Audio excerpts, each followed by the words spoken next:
We've been talking about adding and subtracting fractions, and we looked at models, but what happens if we want to add fractional parts of a group?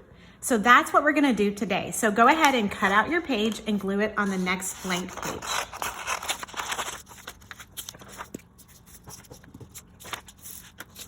So today we're going to practice adding and subtracting fractional parts of a group.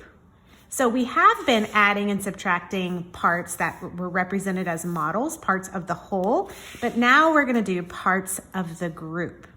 So here is the group. This is the whole group.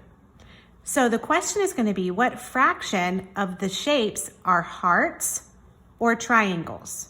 So we have a lot of triangles, we have a lot of hearts, but what fraction are hearts or triangles? So let's work through these steps. A says find the total number of objects in the group.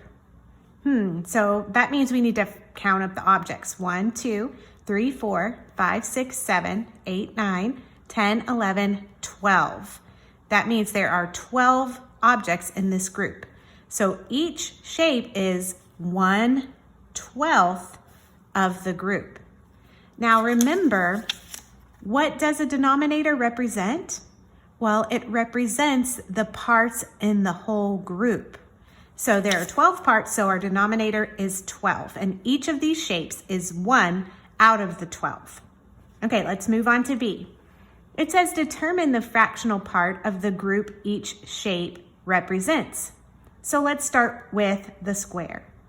Once again, our denominator is going to stay the same because there is still going to be 12 in the whole group. That's not going to change.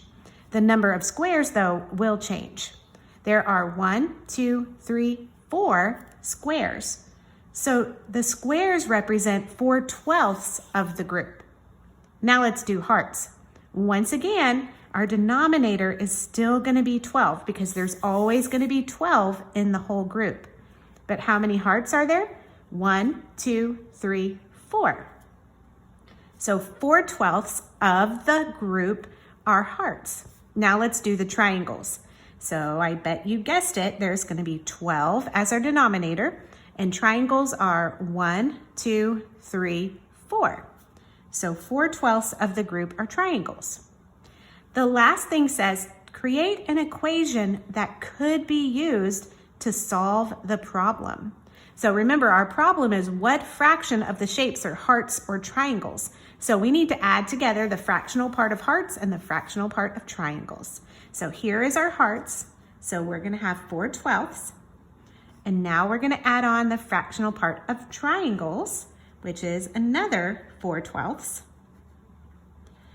And now we could easily solve it. Remember, when you're adding fractions, all you have to do is add the numerators, and remember that the denominator stays the same. So 8/12 of the group are hearts or triangles. If we counted them, we could see that it is 8. 1, 2, 3, 4, 5, 6, 7, 8. All right, we've learned a lot about adding and subtracting fractions. So go ahead and add page numbers to your pages. You can go back to your table of contents and add your page numbers there. And you can even go into your glossary and add some page numbers here so that later, if you need to look it up, you can find it easily. I'll see you next time.